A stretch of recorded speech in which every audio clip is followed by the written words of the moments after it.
नमस्कार। हमारी आज की चर्चा में आपका स्वागत है। सोचिए, एक वकील जिसकी अपनी जिंदगी ही रहस्यों से भरी है। और फिर उसके पास एक ऐसा केस आता है जिसमें $16 मिलियन दांव पर हैं। लेकिन वो भी एक बहुत बड़ा रहस्य है। बिल्कुल।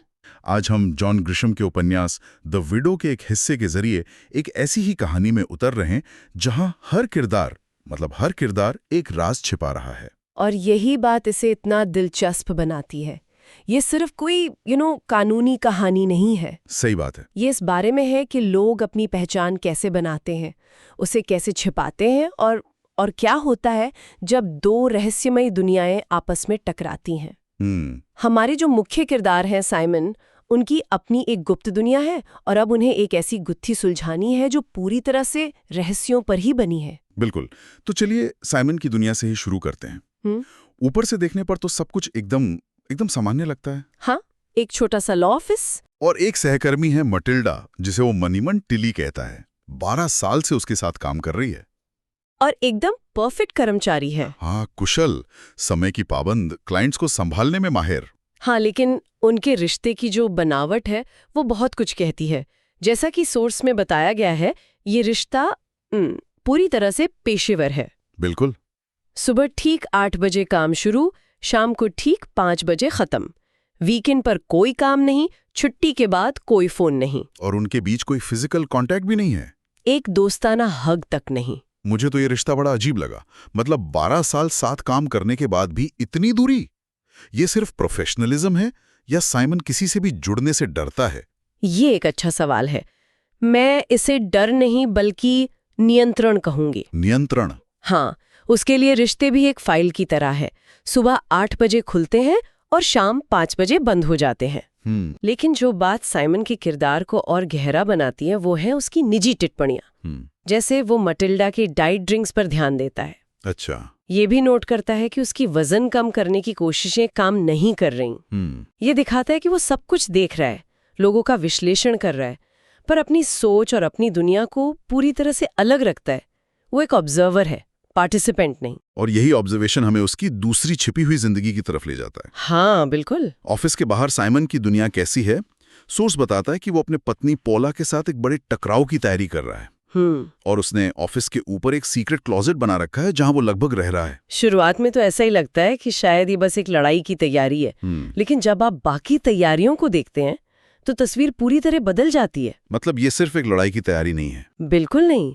8 मील दूर एक दूसरे शहर में एक पोस्ट ऑफिस बॉक्स, हाँ, एक छोटे बैंक में गुप्त चेकिंग अकाउंट, एक क्रेडिट कार्ड जिसके बारे में उसकी पत्नी को नहीं पता, ये सब किसी अस्थायी इंतजाम से कहीं ज्यादा है। और वो सस्ता लैपटॉप और गुमनाम ईमेल पता जिसका इस्तेमाल वो कभी-कभी सट्टेबाजी के लिए करता है। ये तो पूरी तरह से एक दूसरी पहचान बनाने जैसा है। सही। यहाँ असल बात पैसा छुपाना नहीं है, यह एक मनोवैज्ञानिक एस्केप हैच बनाना है। साइमन सिर्फ एक बैंक अकाउंट नहीं खोल रहा, वो अपनी पहचान का एक बैकअप बना रहा है। एक तरह का शांत विद्रोह। बिल्कुल। वो एक ऐसी नाव तैयार कर रहा है जिस पर बैठकर वो किसी भी पल अपनी मौजूदा जिंदगी से भाग सकता है।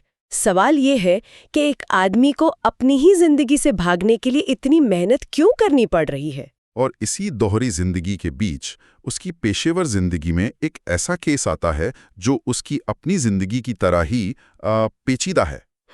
एक नई मुवक्किल, 80 साल से ज्यादा उम्र की एक विधवा जिसके बच्चे नहीं हैं और वो एक साधारण वसीयत बनवाना चाहती है। पहली नजर में तो बहुत सीधा साधा केस लगता है।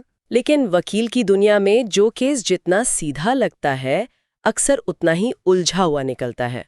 और यहाँ तो पहली ही मुलाकात में कहानी एक अविश्वसनीय मोड़ ले लेती है। सही कहा। वो महिला दावा करती है कि उसके दिवंगत पति हैरी ने सबसे छिपाकर कोका कोला और वॉलमार्ट के शेयरों में लगभग $16 मिलियन जमा किए थे। $16 मिलियन? हाँ, और उसका पति इतना कंजूस था कि उन्होंने हमेशा एक साधारण जीवन जिया, एक साधारण से घर में रहते थे। और उसने ये संपत्ति सबसे छिपा कर रखी, यहाँ तक कि अपनी पहली पत्नी से हुए 2 बेटों से भी। बिल्कुल। एक वकील के तौर पर यहाँ साइमन के लिए खतरे की कई घंटियां बजनी चाहिए। हाँ, सबसे पहली तो यही कि वो महिला अपनी संपत्ति का कोई सबूत जैसे कि मासिक स्टेटमेंट दिखाने को तैयार नहीं है। अच्छा। वो कहती है कि वो नहीं चाहती कि साइमन उसके पोर्टफोलियो के बारे में सवाल पूछे। ये किसी भी वकील के लिए एक बहुत बड़ा संदेह का कारण है। आप जिस संपत्ति की वसीयत बनवाने आए हैं उसी का सबूत नहीं देना चाहते। और दूसरी बात जो और भी ज्यादा चौंकाने वाली है वो है प्रोबेट का ना होना। हाँ, मतलब उसके पति की मौत के 10 साल बाद भी प्रोबेट का कोई रिकॉर्ड नहीं है। कोई रिकॉर्ड नहीं। वसीयत को प्रमाणित करने की जो कानूनी प्रक्रिया होती है वो कभी की ही नहीं गई। $16 मिलियन की संपत्ति के साथ ऐसा होना ये तो लगभग असंभव है। तो या तो ये एक बहुत बड़ा झूठ है या फिर हैरी वाकई अपनी संपत्ति छुपाने में जीनियस था। साइमन खुद भी इसी उलझन में फंसा है। वो उस ब्रोकरेज फर्म एप्पल ट्री का पता लगाने की कोशिश करता है, लेकिन वो फर्म तो जैसे हवा में गायब हो चुकी है। और ये सिर्फ एक काल्पनिक कहानी नहीं है, ये वित्तीय दुनिया की हकीकत को दिखाता है।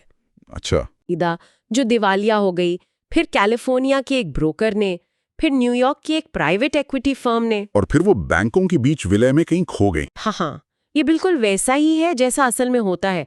2008 के वित्तीय संकट के बाद अनगिनत छोटी कंपनियां इसी तरह बड़ी मछलियां द्वारा निगल ली गईं या गायब हो गईं। और उनके साथ ही लोगों के रिकॉर्ड्स भी खो गए। बिल्कुल। तो ग्रिशम यहाँ उस कागजी भूल भुलैया पर टिप्पणी कर रहे हैं जहां आपकी जिंदगी भर की कमाई सिर्फ एक मर्जर के कारण गायब हो सकती है। तो साइमन के लिए अब रास्ता पूरी तरह से ठंडा पड़ चुका है। एक बंद गली है। तो अब साइमन के पास कोई रास्ता नहीं बचा, और जब सारे रास्ते बंद हो जाते हैं तब अक्सर ऐसे लोगों की एंट्री होती है जो अपने रास्ते खुद बनाते हैं। यहाँ एंट्री होती है स्पेड की। स्पेड एक बहुत ही दिलचस्प किरदार है। उसे छिपे हुए पैसे को खोजने वाला कहा जाता है। वो एक ऐसा व्यक्ति है जो परछाई में रहता है। कोई ऑफिस नहीं, कोई वेबसाइट नहीं, कोई बिजनेस कार्ड नहीं। उसे ढूंढना ही अपने आप में एक काम है। सोर्स में से एक अनइंडिक्टेड फिलिन बताया गया है। एक मिनट, अनइंडिक्टेड फिलिन, इसका ठीक ठीक क्या मतलब हुआ? सही पकड़ा कि वो अपराधी तो है पर उस पर कभी मुकदमा नहीं चलाया गया। बिल्कुल। इसका मतलब है कि कानून जानता है कि उसने अपराध किए हैं, लेकिन सबूतों की कमी या किसी और वजह से उस पर कभी औपचारिक रूप से आरोप तय नहीं हुए। अरे वाह! ये उससे एक बहुत ही खतरनाक और अप्रत्याशित व्यक्ति बनाता है।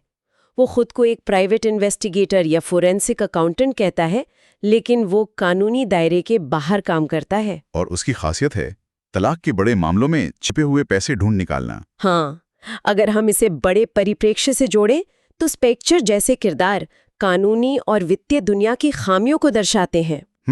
वे सिस्टम की उन दरारों में काम करते हैं जहां औपचारिक प्रक्रियाएं फेल हो जाती हैं।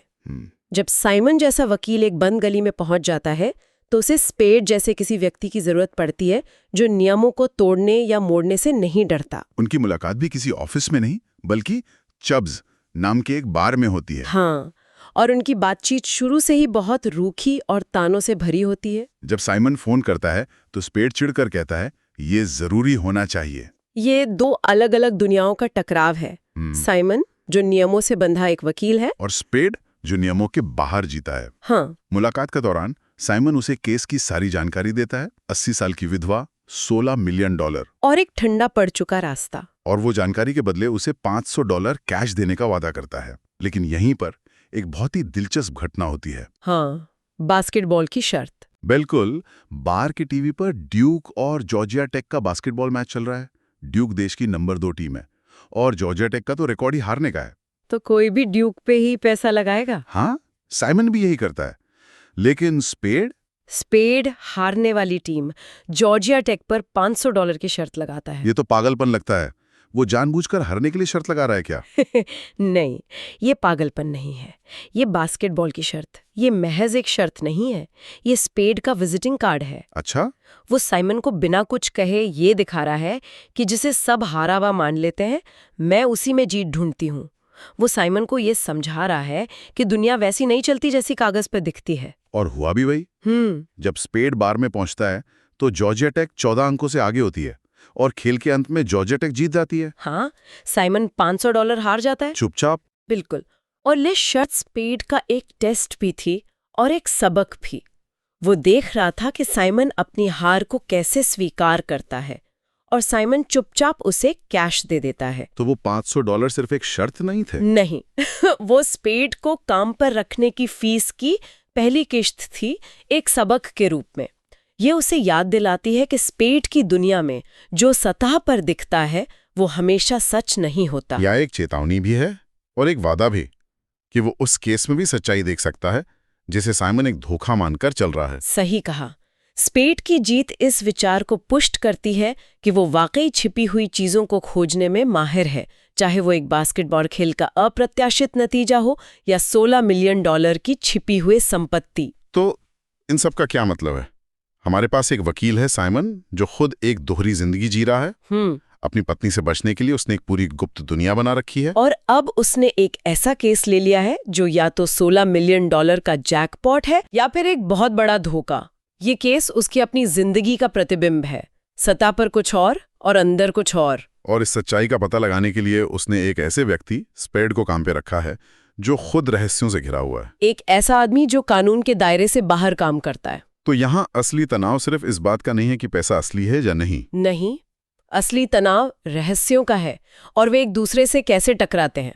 साइमन के अपने रहस्य हैं, उस विधवा के अपने रहस्य हैं, वो सच क्यों नहीं बता रही, और निश्चित रूप से उसके मृत पति हैरी के भी अपने गहरे रहस्य थे। हर किरदार अपनी सच्चाई का एक अलग संस्करण पेश कर रहा है। हाँ, और स्पेड के आने से अब इन सभी रहस्यों के उजागर होने का खतरा पैदा हो गया है।